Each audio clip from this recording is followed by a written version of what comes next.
Hi, this is Gemma from ASD Rocks, and today we're going to talk about early intervention. I think the most important thing for me was that I really didn't understand what early intervention meant. People kept saying to me once we had our diagnosis, you've got to get into early intervention. The earlier that you start, the better the results. And I really don't think I understood what that meant. I knew that I would do the right things. I would do speech therapy and I would do occupational therapy and all those sorts of bits and pieces, but I don't think I understood what early intervention meant. So, in my humble opinion, and in hindsight, I believe that what people were saying when they said early intervention was the earlier that you start doing anything from speech therapy, ABA, there are programs at universities, occupational therapy. Anytime that you do those, the earlier that you start, the more likely you are to have successes. Now again, that didn't make sense to me when I was first told it, because I looked at my child and I couldn't understand how doing these things, even though I did everything and I tried everything, I didn't understand how starting at the age of 2 was going to make a difference to starting at the age of 3 or 4. What I've learned in this time is that there are key points that happen over an autistic child's life. There are sort of pivot moments. So the government have, in their infinite wisdom, decided that funding will go up to the age of 7 when it comes to things like FAXIA. If FAXIA even exists, I don't know if it's been taken over by the NDIS, but ultimately that early intervention package of, I think it was about $6,000, which, trust me, when you have an autistic child, covers nothing, but it's something. It's something.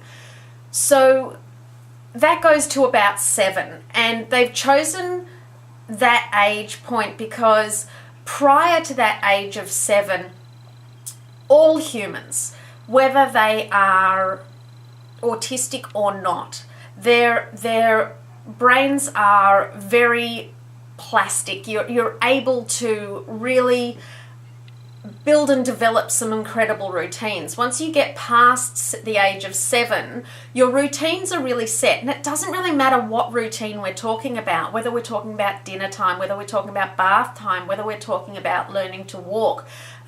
We're developing our routines, and as we all know, autistic children are creatures of habit. They love their routines. So the earlier you can start these routines, the better off you are. So I would prefer to call early intervention early routines, because it's those routines that you can work with that will really help break a child through to the next phase. The next phase that I heard about was the 10 years old phase. The 10 years old phase is the phase where they say what your child is like at 10 will give you an indication as to what type of autism they're going to have. So if your child has been nonverbal and is completely nonverbal to the age of 10, it is going to be much, much more difficult from 10 onwards to try to work with that vocabulary than it would have been prior to the age of 10. So that age of 10 is a really good indication of where things are going to go throughout their teenage and adult years. So early intervention, we tried everything. We tried ABA, we tried speech therapy, occupational therapy, we tried the Monash programs. We really did try everything, and not everything worked for us. I really want to stress that. We've had incredible success with autism intervention and with Beau in general, but not everything worked. So things that were working incredibly for other people, like ABA, did not work for us. It didn't work for him and who he was. You really need to choose your intervention process for your child, because you're the one that knows who that child is. You're the one that knows how they're responding. I don't like any therapies that lock the parent out of the room to do it. The truth is, whatever a child does, whether it's in ABA or speech therapy, a parent, we have to drop them off, we have to pick them up. A parent really should be in that room with that therapist, watching and learning what they're doing, so they can take that home and continue that work, so that the next time the therapist doesn't have to pick up from where they started off last time. They can have had a goal completed and work with the next new thing. That is huge. The biggest success you will ever have in helping your children is continuing the work that these people have studied and learned how to do. You don't have to be a speech therapist. You don't have to be an occupational therapist. You just have to ask some basic questions about, what are our goals this week? Tell me, how do I do it? And then take it home and do it. And I can guarantee you the best intervention is the at-home stuff. It is, you have that child 24 hours, 7 days a week. So make your intervention program 24 hours, 7 days a week. Find out what does work, what you do get results from, and do it all the time. Those routines are crucial. I think one of the best things that I found that I will forever be thankful for was Southern Autistic School. So Bo was enrolled at 2 years old. That's as early as they will take it. They call it their early education program. EEP, something like that. I can't remember. And there are these schools, this is the Southern Autistic School, so there are other schools like this. And this was huge for me, because 3 days a week he would go to school and they would teach him absolute basic things. And I will do a video on Southern Autistic School as well, so that you can get an idea of the types of things that they did. But just to cover basic things, they did cooking.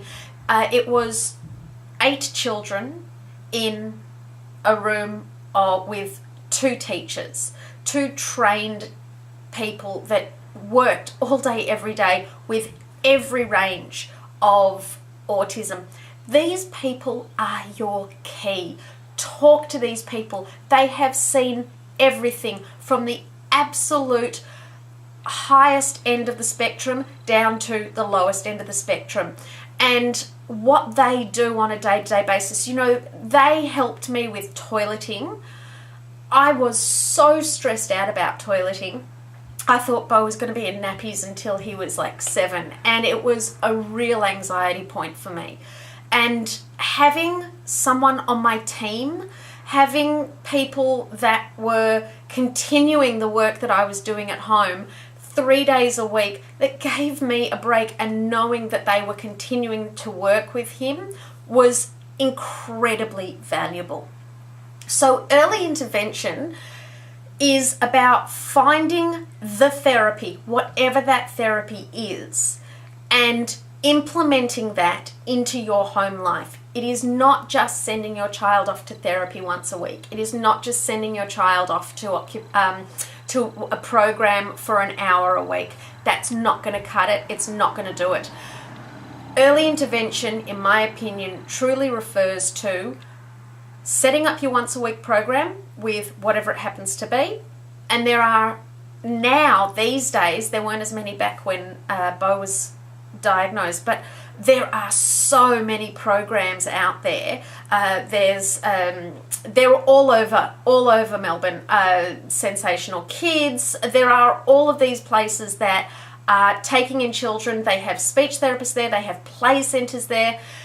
Now, again, my experience with the majority of these places was that the parents would come, it was a 2-hour program, the parents would come, they would drop their children off, they are so exhausted, as I was. You know, we're all walking in, our hair's not been washed for a week, we're in tracksuit pants, our eyes are down to here, who knows if we've even showered. Honestly, we are just that exhausted.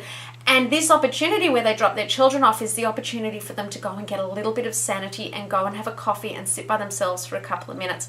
But, and while I understand that completely, if you go in with your child to the therapy and just watch, don't get involved. Get involved if you can, but you don't have to. Just watch what's going on and take that home, because I guarantee you that 1 year of doing that will give you 20 years of payback.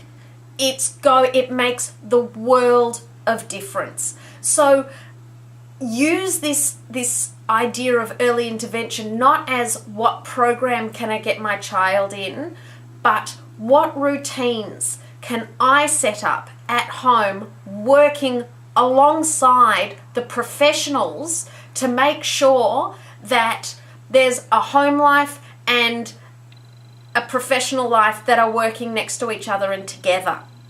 I think when they say the earlier you start, the better, it simply refers to every human being. It's not just about autistic people. We talk about our kids being sponges. If you're going to teach a child a language, let them grow up with it. If you speak another language, speak it at home from when they're a young age. It's not different. Early intervention isn't this amazing thing that people have just thought about. It's something we all know about. It's something that we all understand. Set up a program, do it 24 hours, 7 days a week, and I will show you exactly what I'm talking about. I've got a clip with Bo of him having breakfast, and I'll let you watch that now. But it's about setting up the routine. You'll notice with Bo in this routine, in fact, you'll notice with Bo in all of these videos, there's no talking. He doesn't talk at all. Most of his communication is with whimpers. He's a gorgeous, very happy boy. When things don't necessarily go the right way, he would very sort of quietly just whimper or give a squeal, a closed mouth squeal in frustration. These are the things that you really need to pay attention to and hear in your own child. It's really hard to hear in another person's child, but you need to be really clued on and keyed into these very small sounds that can lead to a complete and utter breakdown from what would appear absolutely nowhere. But there are signs, there are always signs of when that breakdown is about to happen. So you'll see the sorts of routines that I set up at home, and both thrived on routines. Breakfast was something that he wasn't able to do and make on his own until he was at least 11 years old. But as a baby, he knew the routine of breakfast. And so involving him in that has helped me set him up. And yeah, sure, it's taken, it took 10 years, but he's making breakfast on his own. And if you're watching this, you understand autism and you understand how huge it is to be able to say to my autistic son, go and make yourself some breakfast. It's massive, and I really do attribute it to these routines that I put into place from a very early age. So whether you want to call it early intervention or whether you just want to call it the same as teaching them a second language at home, the earlier you start, the better it is, because as they get older, it's harder to learn a language. As you get older, it's harder to learn new things. We all know the age-old phrase, you can't teach an old dog new tricks. That's been said for years and years, hundreds of years. So that's all they're talking about when it comes to early intervention. As soon as you realize or find out that there is a problem, that you've had a diagnosis or you're pre-diagnosis, start setting up those routines so that that child gets used to what is expected of them, and it will pay off in spades.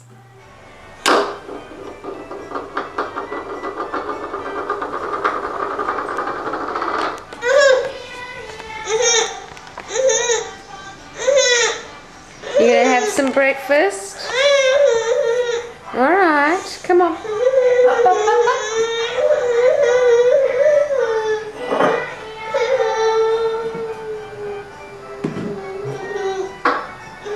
Okay.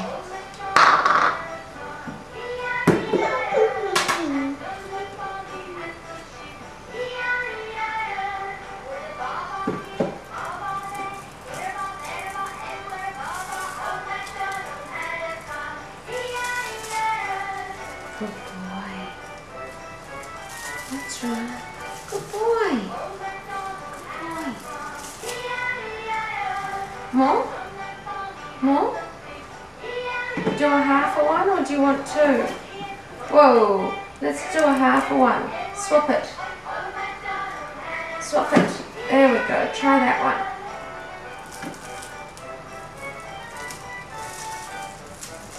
Good boy. Punch it up. Look at the little bits. You didn't get out the milk, did you? There's no milk. Better hop down and get the milk. Better hop down and get the milk. Milk? You get the milk? Oh, you got to close the cupboard doors. Good boy. Oh. And you get the milk out.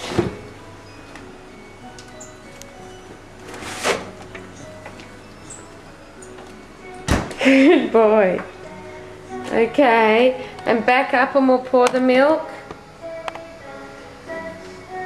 Oh. Good boy. And take the lid off. Take the lid off.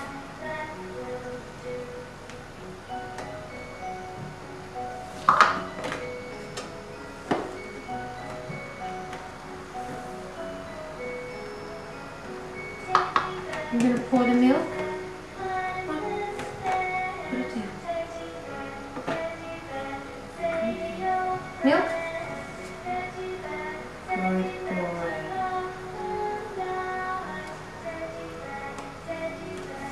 You put the lid back on.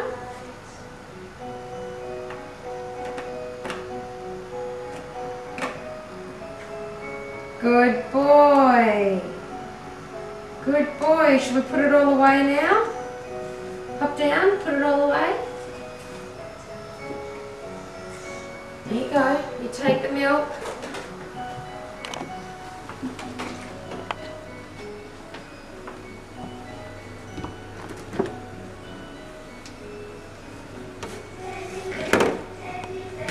It's very hard to put in, isn't it? Good boy. Close the fridge. Good boy. Good boy. What's next? A spoon. And take your bib. Good boy. Close the drawer. I know, you don't like that bib. I know. You're going to close the drawer? Bo?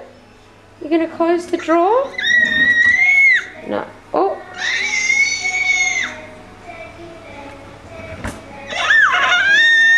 That's a track.